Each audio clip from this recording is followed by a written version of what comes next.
Hello मेरे प्यारे बच्चों। आज मैं जो टॉपिक शुरू करने जा रहा हूं उससे पहले आपसे कुछ बात करूंगा। बात यह है कि आपको वोकेबुलरी तो बहुत आती है, वर्ड मीनिंग अंग्रेजी की बहुत आती है, बट जब आप लिखने जाते हो एक अच्छी इंग्लिश या बोलने जाते हो तो आप प्रॉब्लम फील करते हो, आप अपने आप को एक्सप्रेस नहीं कर पाते। जानते हो क्यों? क्योंकि आपके मन में ये डाउट्स रहता है कि डिफरेंस क्या है, कैसे मैं एक डिफरेंस करूं कि कहां पर मैं यूज करूं आई एट, कहां पर यूज करूं आई हैव ईटेन, और कहां पर यूज करूं I had eaten. What is the difference among these sentences? तो आज के वीडियो में मैं इसी पे चर्चा करने वाला हूं कि आज के बाद आपके ये सारे डाउट्स हवा में छू मंतर हो जाएंगे और आप एक अच्छी अंग्रेजी लिख पाएंगे, बोल पाएंगे और बेझिझक अपने आप को प्रस्तुत कर पाएंगे। तो आज की वीडियो में मैं चर्चा करने वाला हूं tense, a very wonderful topic of English grammar.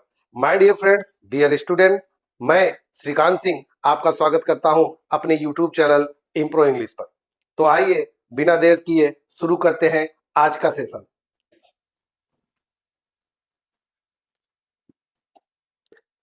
जैसा कि आप सभी जानते हैं कि टेंस तीन प्रकार के होते हैं: प्रेजेंट टेंस,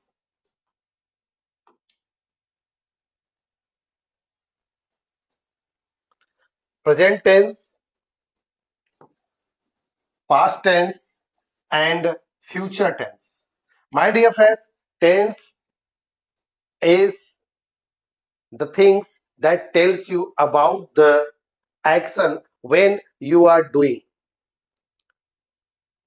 कब आप कर रहे हो, कब किए और कब करोगे, एक्शन के विषय में बताता है टेंस। तो टेंस इसीलिए तीन हिस्सों में बांटा गया: present tense, past tense and future tense. तो आज हम बढ़ते हैं प्रेजेंट टेंस के पहले पार्ट की तरफ। और पहले मैं यहाँ पे डिफाइन कर दूं कि एक एक टेंस में उसके चार सब टाइप्स होते हैं, जैसे present indefinite tense, present continuous tense, present perfect tense and present perfect continuous tense. Same इसी तरीके से past simple tense, past continuous tense, past perfect and past perfect tense. मैं आगे वीडियो में सभी का अंतर बताऊंगा। क्योंकि मैं टेंस को शुरुआत से पढ़ाने का प्रयास कर रहा हूं, तो सभी लोग मेरे वीडियो पर अंत तक बने रहिएगा और सीखिए। जहां कहीं भी डाउट्स हो आप कमेंट बॉक्स में अपने डाउट्स शेयर करिए। मैं पूरा प्रयास करूंगा कि आपके डाउट्स को खत्म करूं। Future tense, future simple, future continuous, future perfect and future perfect continuous. These are the tenses you must know. So let's go ahead and start the topic, that is present indefinite tense. Present tense, यहां पे एक चीज और समझने की जरूरत है आगे बढ़ने से पहले कि पास्ट टेंस यानी कि भूतकाल। पास्ट टेंस को क्या कहते हैं? भूतकाल। पास्ट टेंस को कहते हैं भूतकाल। आप इस चीज समझिएगा, भूतकाल जो काम हो चुका है, यानी कि जो काम जिस समय बोला जा रहा है उससे पहले समाप्त हो गया तो उसे पास्ट टेंस में रखा जाएगा। और जो काम अभी चल रहा हो यानी जारी हो रहा हो, वहां के लिए हमको यूज करना है प्रेजेंट टेंस। और फ्यूचर टेंस यूज करते हैं भविष्य काल, यानी कि जो काम होने वाला हो या अभी आगे होगा तो वहां पर हमें यूज करना है फ्यूचर टेंस।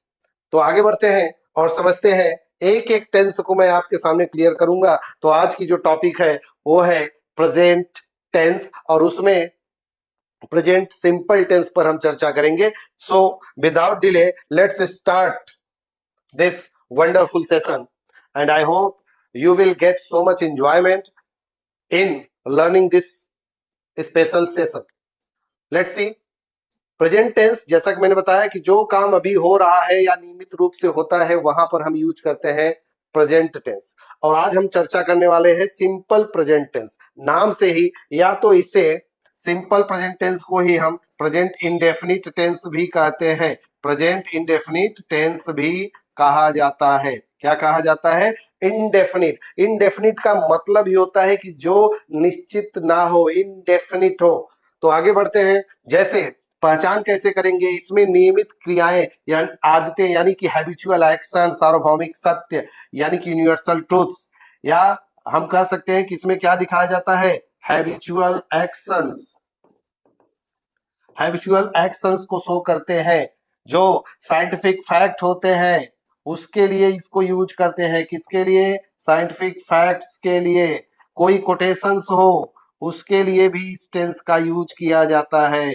कोटेशंस करना हो, कमेंट्री करना हो तो इस टेंस का प्रयोग किया जाता है, या जब हम लाइव कास्ट करते हैं तब भी इस टेंस का प्रयोग किया जाता है। तो मेरे प्यारे बच्चों, मित्रों, आप इस चीज को जानो कि प्रेजेंट सिंपल टेंस का प्रयोग कहां कहां करते हैं। तो कहां करते हैं? देखिए, हम जब कोई नियमित क्रियाएं करती, जो हमारी हैबिचुअल एक्शंस होती है, आदतें होती, हैबिट्स होती है, और जो यूनिवर्सल ट्रूथ होता है, साथ में जो कुछ जनरल फैक्ट्स होते हैं, चाहे साइंस का हो चाहे ज्योग्राफी का, किसी चीज का, जब स्पेशली हम लाइव कास्ट करते हैं तो that time you have to use present simple tense. आगे देखते हैं। यहां पे एक चीज हमको जानने की जरूरत है कि सिंगुलर सब्जेक्ट क्या होते हैं एंड प्लूरल सब्जेक्ट क्या होते हैं। हम इसके बाद आगे बढ़ेंगे। सिंगुलर सब्जेक्ट की बात करें तो उसमें रखा जाता है ही, शी, इट, और एक नाम को, किसी व्यक्ति का, वस्तु का या एनिमल का नाम हो तो उसे सिंगुलर कहा जाता है।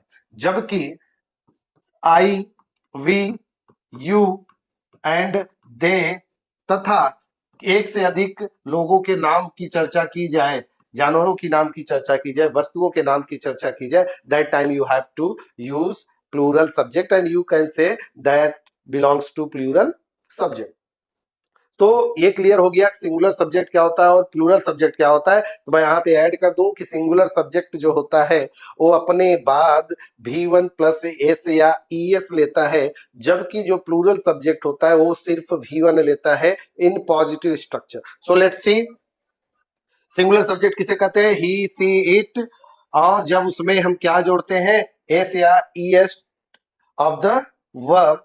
जबकि plural subject I, we, you, they और प्लूरल नाउन जो होते हैं उसके साथ हम वर्ब का बेस फॉर्म यूज करते हैं, यानी कि V1 यूज करते हैं। जबकि सिंगुलर सब्जेक्ट के साथ V1 प्लस एस या ES यूज किया जाता है।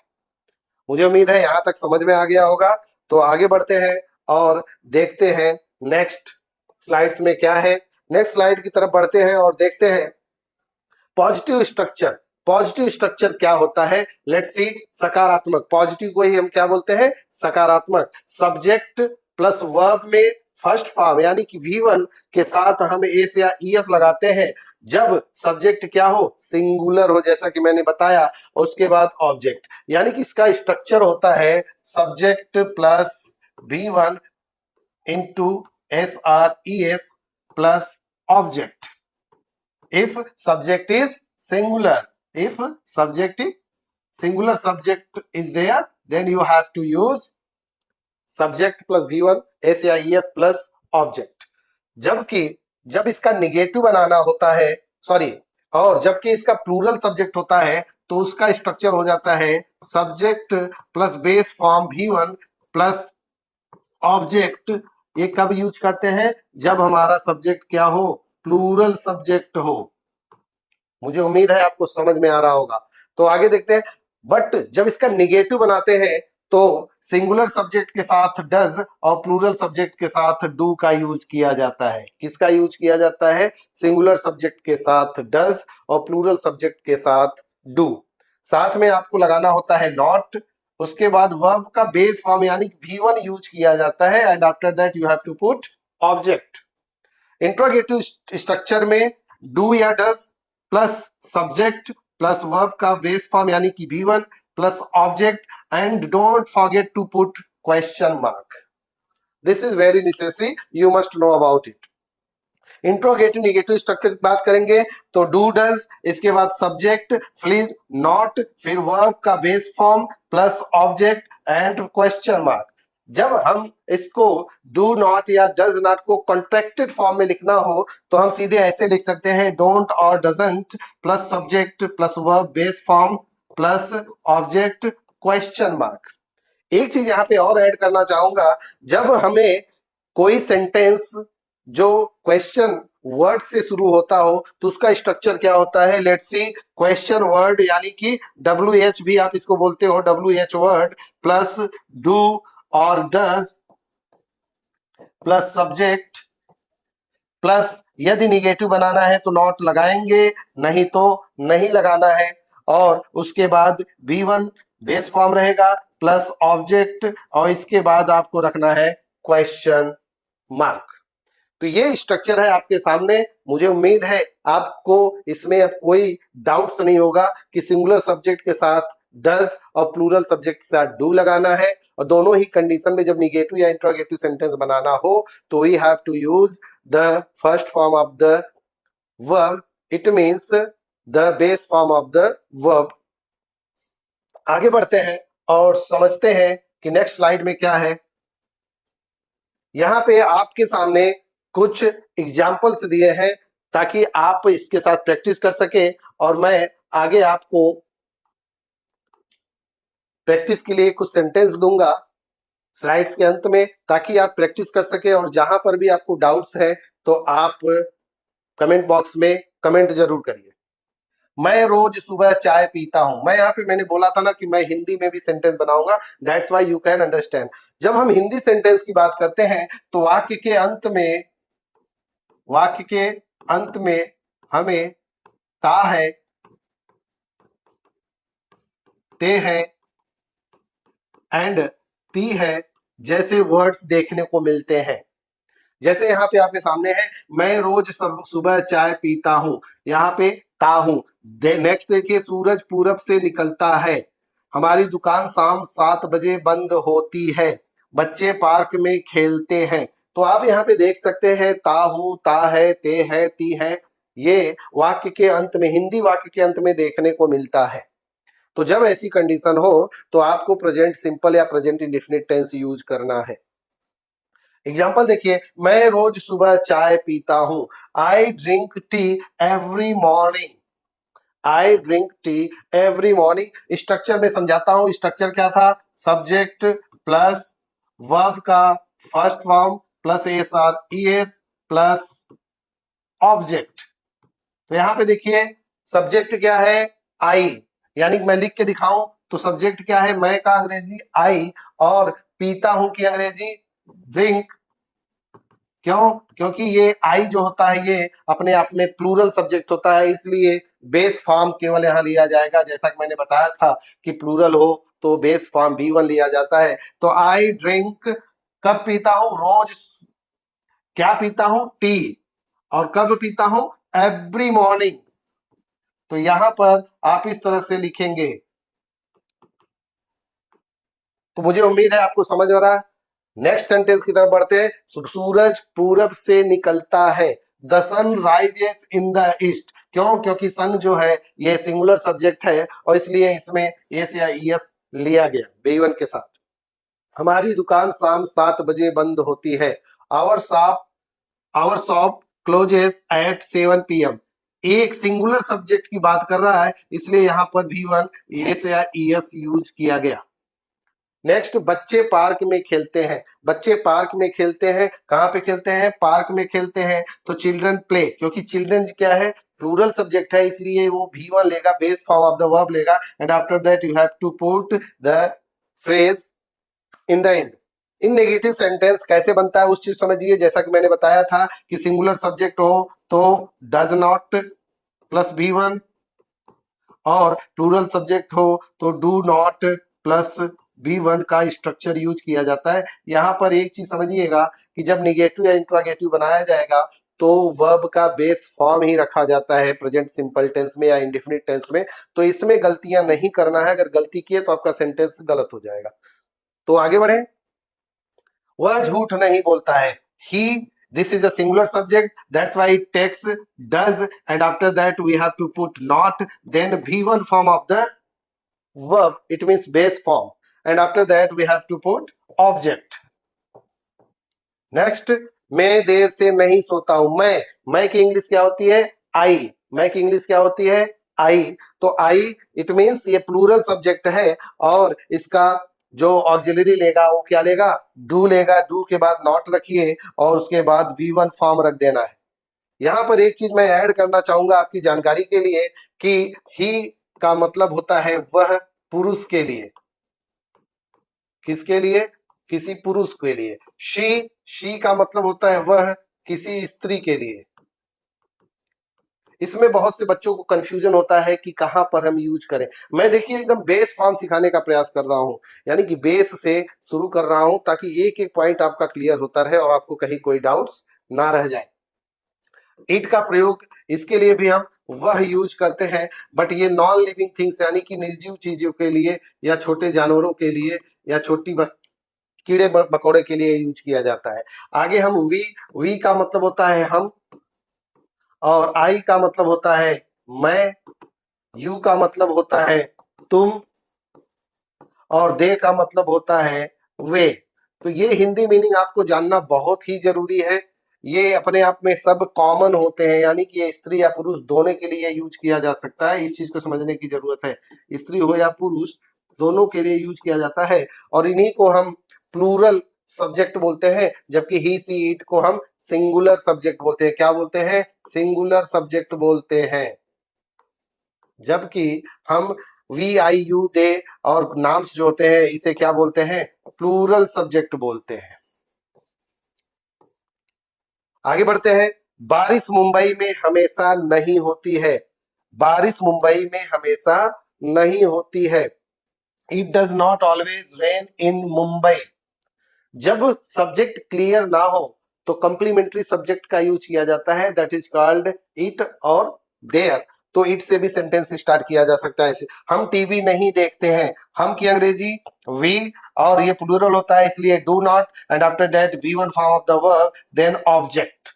Hope you understand each and everything. Let's see ahead. अब हम आपके सामने करेंगे इंट्रोगेटिव सेंटेंस। इंट्रोगेटिव सेंटेंस जैसा कि मैंने बताया था कि दो प्रकार के स्ट्रक्चर क्रिएट किए जाते हैं, कि पहला या तो डू या डज के साथ, और जब क्वेश्चन वर्ड यानी डब्ल्यू एच फैमिली दिया हो तो W H family plus do या डज लगाएंगे according to the singular and plural subject, और निगेटिव है तो उसके बाद नॉट लगाएंगे, नहीं है तो नहीं लगाएंगे। तो ये स्ट्रक्चर आपको रखना है, ओके। जिसको हम बोलते हैं डू डज वाले क्वेश्चन को हम बोलते हैं यस या no question, why question word वाले को हम आगे देखते हैं। क्या आप हिंदी बोलते हैं? यहाँ आप आया, आपका मतलब ही तुम होता है, कोई कंफ्यूजन नहीं होना चाहिए बच्चों आपके मन में। तो इसलिए यू आया, और यू क्या है? एक प्लूरल सब्जेक्ट है, इसलिए इसके सामने डू आया। Do you speak Hindi? Question mark रखना नहीं भूलना है, नहीं तो आपका गलत हो जाएगा। क्या वह रोज स्कूल जाता है? वह डज, वह की अंग्रेजी ही, क्योंकि यहाँ पे आप देखिए ता है किसी मेल कैंडिडेट, किसी पुरुष को दिखाता है। तो आप देखिए does he go to school every day और डेली। डू, क्या बच्चे शोर मचाते हैं? Do children make noise? क्या आपका भाई दिल्ली में रहता है? Does your brother live in Delhi? Interrogative negative sentence जब बनाना होता है कैसे बनता है? क्या आप सुबह जल्दी नहीं उठते हैं? Do you not wake up early in the morning? या इसी को हम don't you wake up early in the morning, जैसा कि मैंने कहा था कि कॉन्ट्रैक्शन फॉर्म अगर लगाना हो तो डू नॉट को हम डोंट और डज नॉट को डजंट भी लिख सकते हैं और बोल सकते हैं। आगे बढ़ते हैं। क्या वह काम नहीं करता है? वह, इसलिए यहाँ पे आएगा does he not work? Doesn't he work? क्या वे खाना नहीं खाते हैं? वे की इंग्लिश दे, और दे क्या है? एक प्लूरल सब्जेक्ट है, इसलिए अपने बात क्या लेगा? डू। तो do they not eat food और don't they eat food? Does your friend not meet me? Doesn't your friend meet me? एक स्ट्रक्चर जो आपसे छूट रहा है, हमसे छूट रहा है, उसको समझते हैं क्वेश्चन वर्ड वाला। जैसे हम बोलते हैं कि वह बाजार क्यों जाता है? तो इसकी अंग्रेजी हमको लिखना होगा, तो हम लिखेंगे why does he go to market? Question mark रखिए। इसी का अगर हमको निगेटिव बनाना हो तो हम लिखेंगे why does he not go to market? Put here question mark. तो इस प्रकार से जब हमको क्वेश्चन वर्ड वाला स्ट्रक्चर बनाना हो तो हम कैसे लिखेंगे, why does he go to market, why does he not go to market. अगर मुझे प्लूरल सब्जेक्ट लेना हो तो हम लिख सकते हैं कि when do you read the book. यहां पे प्रश्न किया जा रहा है कि आप किताब कब पढ़ते हो। इसका निगेटिव बनाना होगा तो when do you not read the book, आप किताब कब नहीं पढ़ते हो। तो इस तरीके से आप समझ सकते हो कि कैसे आपको यूज करना है। Let's go ahead and see the practice for you. यहाँ पे देखिए मैं 4 प्रकार के सेंटेंस दिया हूं, एक एक में 5-5 सेंटेंस दिया हूं, तो आप इसको देख सकते हैं और इसे आप बनाइए। और जहां पर भी आपसे प्रॉब्लम आए, आप न बना पाए, तो कमेंट बॉक्स में इसको छोड़िए, मैं आपकी हेल्प करूंगा, मैं आपको अंग्रेजी सिखाऊंगा, ये मेरी प्रॉमिस है।